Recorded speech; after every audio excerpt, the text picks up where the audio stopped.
सनातनी माताएं एवं बहनें, नमस्कार। देवउठनी एकादशी की आप लोगों को हार्दिक शुभकामनाएं।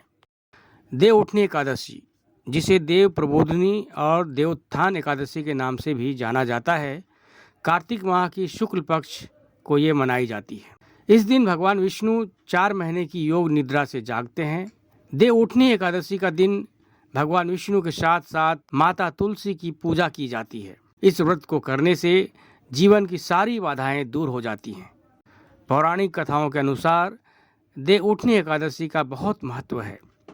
माना जाता है कि भगवान विष्णु ने 4 माह के युद्ध के पश्चात शंखासुर का वध किया था।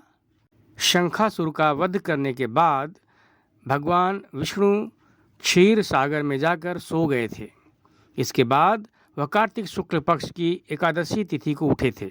इस दिन पूरे विधि विधान के साथ व्रत करने से और भगवान विष्णु की पूजा करने से विशेष कृपा प्राप्त होती है। देवउठनी एकादशी को सुबह स्नान करके सूर्यदेव को अर्घ्य देकर संकल्प लें। इसके बाद मंदिर की अच्छे से साफ सफाई करके भगवान विष्णु का और माता तुलसी लक्ष्मी माता की पूजा करें। तुलसी दल, पीले फूल और पंचामृत डालकर भगवान विष्णु को स्नान कराएं। इसके बाद भगवान विष्णु के मंत्र ओम नमो भगवते वासुदेवाय नमः का जाप करें। रात में भगवान की आरती करके दीपदान करें और भगवान को निद्रा से जगाएं। यह साल का बड़ी एकादशी में से एक है।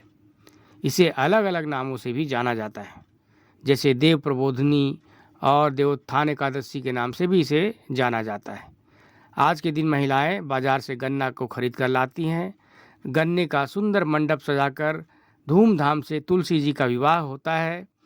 माना जाता है कि इस पूजा को करने से वैवाहिक जीवन सुखमय बना रहता है।